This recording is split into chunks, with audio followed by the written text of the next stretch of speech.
शौक रहे रेडियो सुनना। हाँ हाँ। और मैं मतलब फिल्मी गाना सुनना। जी। मतलब एक प्रॉब्लम ये होता था, जब पेपर एग्जाम आता था तो उसमें राइटर रीडर का बहुत प्रॉब्लम होता था। जी सर। क्योंकि रीडर सही टाइम पे कभी आए कभी ना आए। जब मैं 2-2.5 साल का हुआ होगा, उस समय मुझे आमाशय बीमारी या डिसेंट्री जिसको बोलते हैं इंग्लिश में, हाँ हाँ। वो हुआ था। उसके बाद वहाँ डॉक्टर देखने के बाद मुझे बिहार पटना भेजा गया था। वहाँ पापा ले गए थे, लेकिन वहाँ भी सक्सेस नहीं हो पाया। तो धीरे धीरे आंख की रोशनी जाने लगी। इंटरव्यू में जब सिलेक्ट हो गया तो ट्रेनिंग लेने। किस समय सर? ये बात है 1989। जी जी। जुलाई 1989 में। 91.2 NIVA चैलोदून लेकर आया है अपने आप में एक अनोखी और दिल को छू जाने वाली कार्यक्रमों की सीरीज मेरी बात। उम्मीद है दोस्तों इस कार्यक्रम को आपका ढेर सारा प्यार मिलेगा और कहीं ना कहीं हम सभी को जिंदगी को देखने समझने का नया नजरिया सिखला जाएगा ये कार्यक्रम।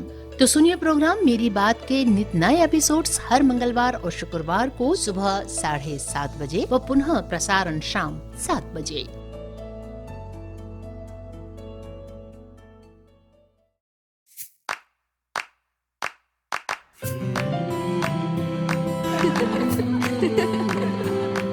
मेरी बात। नमस्कार दोस्तों, 91.2 NIVA चैलोदून पर मैं हूं गौरव आप सभी के साथ। तो दोस्तों आज कार्यक्रम मेरी बात के अंतर्गत हम बात करने वाले हैं एक सेवानिवृत्त पूर्व प्रूफ रीडर त्रिनाथ स्वाई सर से। ये आज हमारे साथ रहेंगे और जानेंगे इनसे इनके जीवन के कुछ महत्वपूर्ण पहलू, इनसे जुड़े कुछ महत्वपूर्ण जानकारियां आज इन्हीं की जुबानी। तो सबसे पहले स्वाई सर आपका स्टूडियो में स्वागत है। नमस्कार जी। जी सबसे पहले आप हमारे श्रोताओं को अपने बारे में बताइए, कौन है आप, कहाँ रहते हैं? मैं त्रिनाथ स्वाई। जी। मेरा नेटिव प्लेस है उड़ीसा में। और मैं उड़ीसा में पढ़ाई भी उड़ीसा में किया था, भुवनेश्वर में। जी। भुवनेश्वर में एक दृष्टिबाधित विद्यालय है। वहाँ मैंने क्लास 1 से 11th, हमारे हाई स्कूल उस समय 11th में होता था। जी जी। तो 11th तक मैंने वहाँ पढ़ा। उसके बाद नॉर्मल कॉलेज में भुवनेश्वर में एक बख्शी जगबंधु विद्याधर कॉलेज है, वहाँ पढ़ा मैंने 4 साल। जी। उसके बाद उत्कल यूनिवर्सिटी वाणी विहार भुवनेश्वर में मैंने 2 साल MA किया। और उसके बाद कॉरेस्पॉन्डेंस कोर्स में मैंने B.Ed किया। और यहाँ पे उस समय एक टीचर्स ट्रेनिंग कोर्स चलता था, तो वो कोर्स आजकल बंद है। तो उस कोर्स के लिए मैंने अप्लाई भी किया था, प्लस इंटरव्यू के लिए प्रूफ रीडर का पोस्ट निकला था यहाँ ब्रेल प्रेस में। दोनों मैंने अप्लाई किया था। तो इंटरव्यू में जब सिलेक्ट हो गया तो ट्रेनिंग लेने। किस समय सर? ये बात है 1989 की। जी जी। जुलाई 1989 में। तो उस समय पे जब यहाँ नौकरी मुझे मिल गई तो मैंने टीचर्स ट्रेनिंग कोर्स करना छोड़ दिया और नौकरी पे मैं यहाँ 30 साल रहा और 2019 मई में यहाँ से सेवानिवृत्त हुआ हूँ। जी। तो इतना कुछ आपका अनुभव है। इस अनुभव के बीच में आप मतलब दृष्टिबाधित दृष्टि की बाधा की एंट्री किस तरीके से हुई?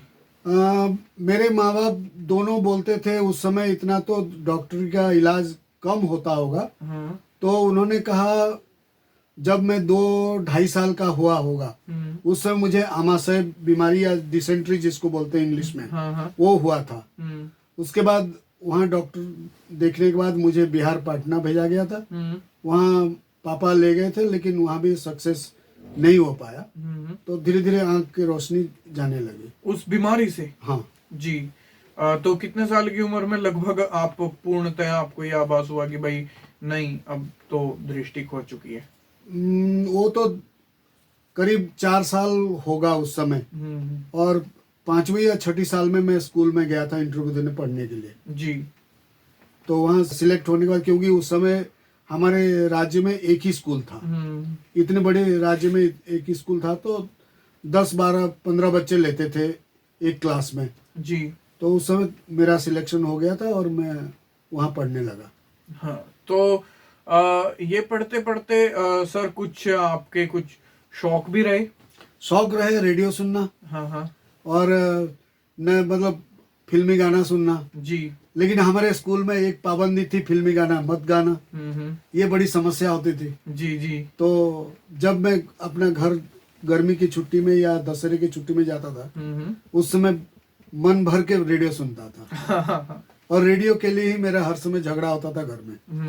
मतलब रेडियो मुझे चाहिए जी। हॉस्टल में मैं रेडियो ले जाना चाहता था, लेकिन हॉस्टल में मैं करीब जब 9th क्लास में पढ़ा तब एक रेडियो मुझे मिला था पापा से कि भाई अब आप ले जा सकते हो। ले जा सकते हो। और वो चुपके मैं सुनता था। अच्छा। क्योंकि हॉस्टल में अलाउ नहीं था हमारे लिए। हाँ जी।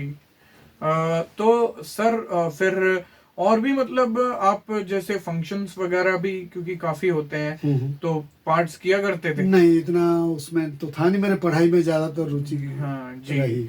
काफी अच्छा। अब तो जो है बहुत कम ही देखने को मिलते हैं कि जिनका सिर्फ पढ़ाई में ज्यादा ध्यान हो, जिसके लिए वो आए हैं काम के लिए उसी में ज्यादा ध्यान हो। हाँ। तो सर अब जो है आपसे जानना चाहेंगे फिर 11th आप बता रहे हैं। हाँ। कि 11th होता था अधिकतर। मतलब 10th आजकल जो 10th हो रहा है, हमारे टाइम में 11th क्लास होता था। जी। और उसके बाद फिर 12th का? 12th का नहीं, वो 11th के बाद हम डायरेक्ट इंटरमीडिएट कोर्स में लेते थे एडमिशन। जी, जो आज ग्रेजुएशन हम करते नहीं, ग्रेजुएशन पहले होता था, जैसे 4 साल हो गया ना, हमारे टाइम में इंटरमीडिएट 2 साल था।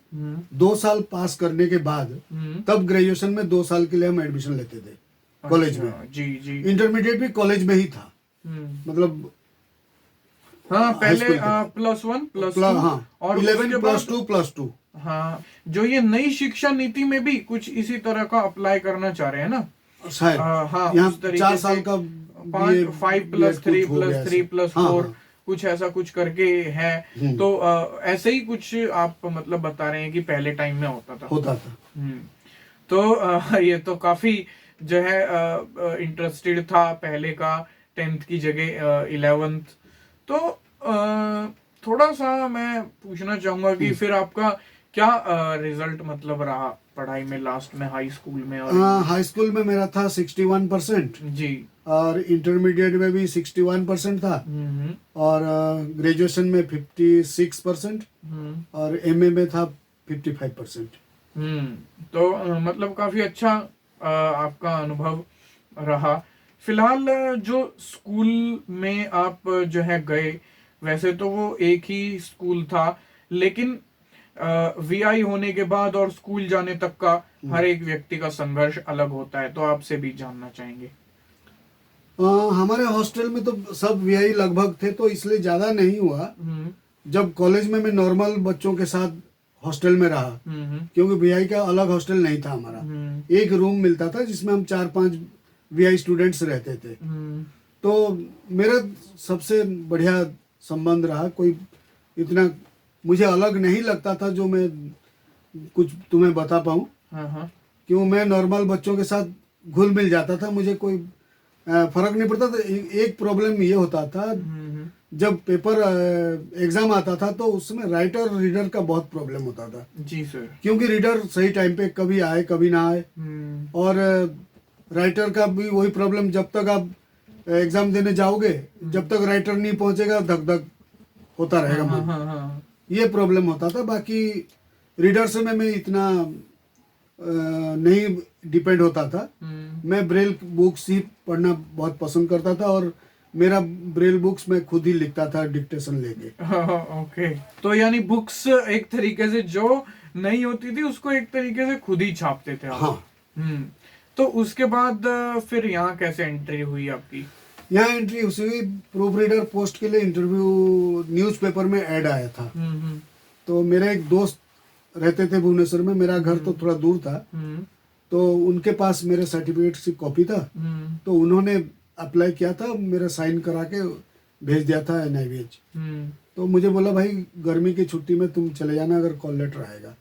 तब मैं कॉल लेटर जब मुझे मिला तो मैं तो आया था।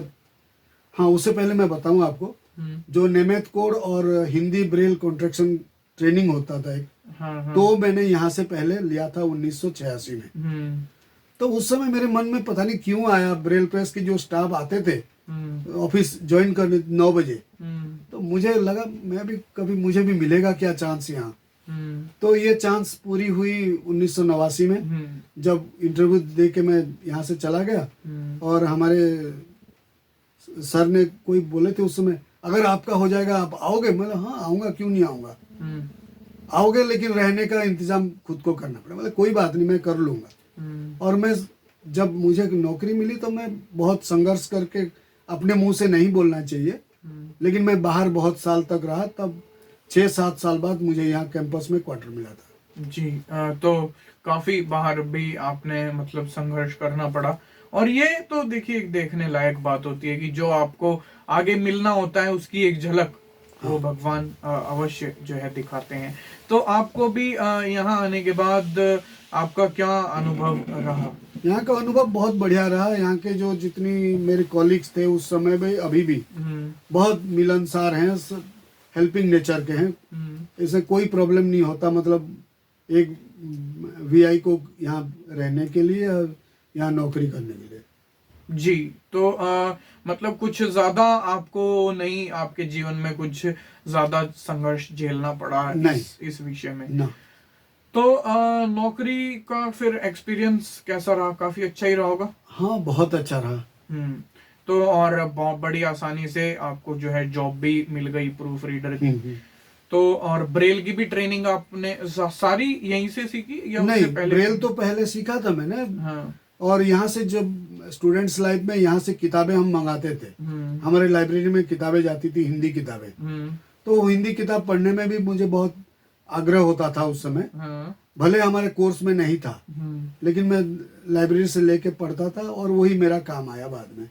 हाँ, ये काफी बढ़िया रहता है। अच्छा सर, एक चीज थोड़ा सा मैं उससे पूछना चाहूंगा आपसे।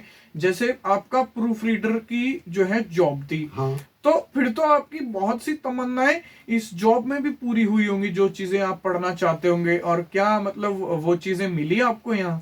हाँ बहुत सारी मिली, क्योंकि टेक्स्ट बुक तो ऐसे हम पहले से जानते थे सब्जेक्ट के बारे में। और यहाँ ब्रेल प्रेस में जो मैगजीन छपती है, 3 हिंदी की मैगजीन है और एक इंग्लिश की मैगजीन है। जी।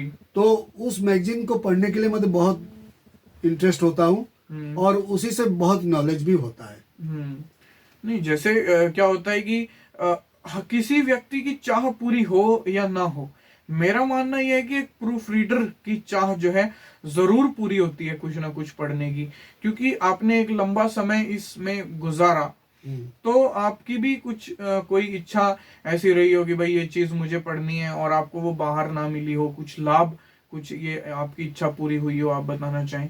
नहीं, वो ऐसे तो कुछ नहीं, मतलब पत्रिकाएं पढ़ने को मन बहुत होता है।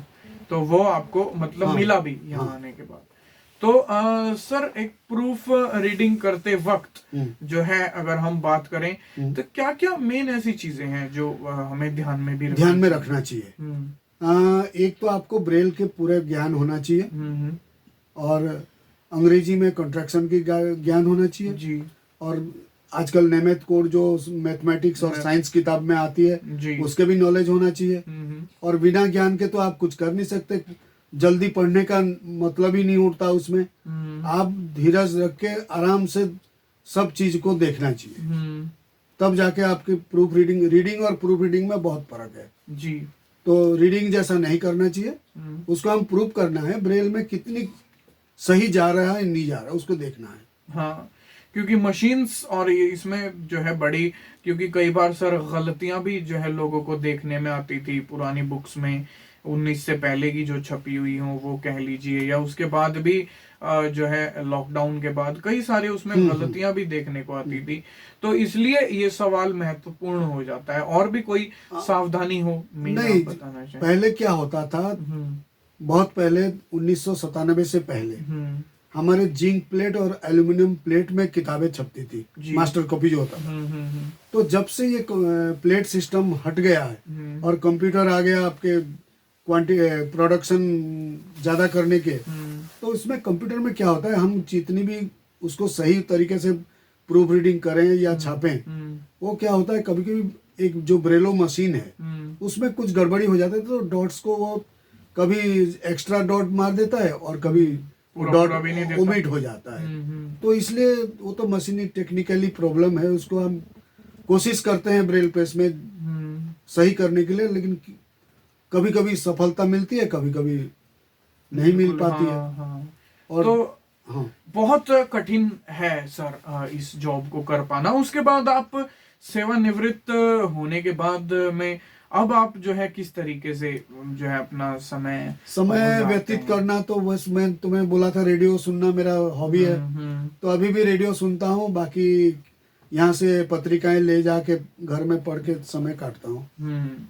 काफी बढ़िया, क्योंकि इतनी लंबी सेवा देने के बाद और फिर जो है बुक्स से जुड़ाव तो निश्चित रूप से होगा। तो लास्ट में बड़ा सादा सिंपल जीवन था आपका, कुछ ज्यादा आपको कठिनाइयां भी नहीं देखने को मिली और सभी चीजें सरलता से आप लेते गए। तो क्या कुछ संदेश श्रोताओं को कुछ बताना चाहेंगे कुछ लास्ट में? लास्ट में मैं हमारे जो दृष्टिबाधित लोग हैं उनको मैं कहना चाहूँ, किसी भी चीज में धैर्य नहीं खोना चाहिए। और अपने धैर्य समेत जो जिस क्षेत्र में आपको रुचि है उसको पूर्ण करने के लिए आप सही तरीका अपनाएं। जी, ये जो है इस संदेश को दोस्तों मैं कहूंगा कि आप एक तरीके से अपने साथ में दिमाग में रख लें, क्योंकि ये जो युवा पीढ़ी है, हमारी युवा पीढ़ी चल रही है और जो युवा पीढ़ी तैयार हो रही है अभी ग्रेजुएशन के बाद और कोर्सेज के बाद, जब आप लोग आगे अपने काम में करेंगे तो ये निश्चित रूप से आपके काम आने वाला है, क्योंकि आज के युग में, आज का युग दौड़ भाग का युग है साथियों। तो धन्यवाद त्रिनाथ स्वामी सर, आप स्टूडियो में आए और आपने हमारे श्रोताओं को जानकारियां दी, इसके लिए बहुत बहुत धन्यवाद। और अब जो है मुझे दोस्तों आपसे अनुमति लेनी होगी। मैं गौरव फिर मिलूंगा आपसे किसी और नए कार्यक्रम में, तब तक के लिए नमस्कार। नमस्कार।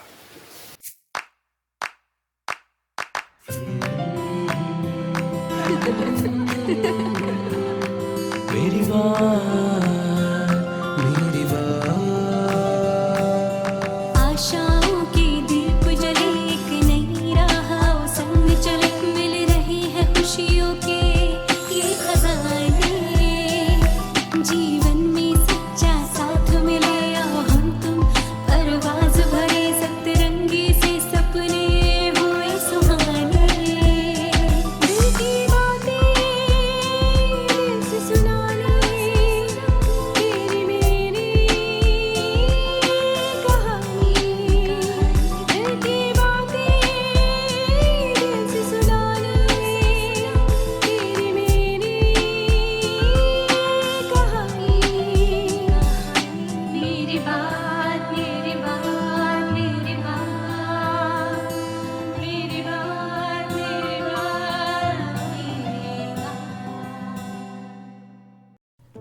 दोस्तों, हम आ पहुंचे हैं कार्यक्रम मेरी बात के आज के एपिसोड के समापन पर। लेकिन हाँ, जिंदगी की और भी किताबें हैं जिनके पन्ने पलटने अभी बाकी हैं। उसके लिए करना होगा थोड़ा और इंतजार। कार्यक्रम मेरी बात, जिसमें सुनते हैं आप दिव्यांग जनों के जज्बात, हर मंगलवार और शुक्रवार सुबह 9 बजे, पुनः प्रसारण शाम 7 बजे। ऐसे ही बने रहिए 91.2 NIVH हेलो दून के साथ। नमस्कार।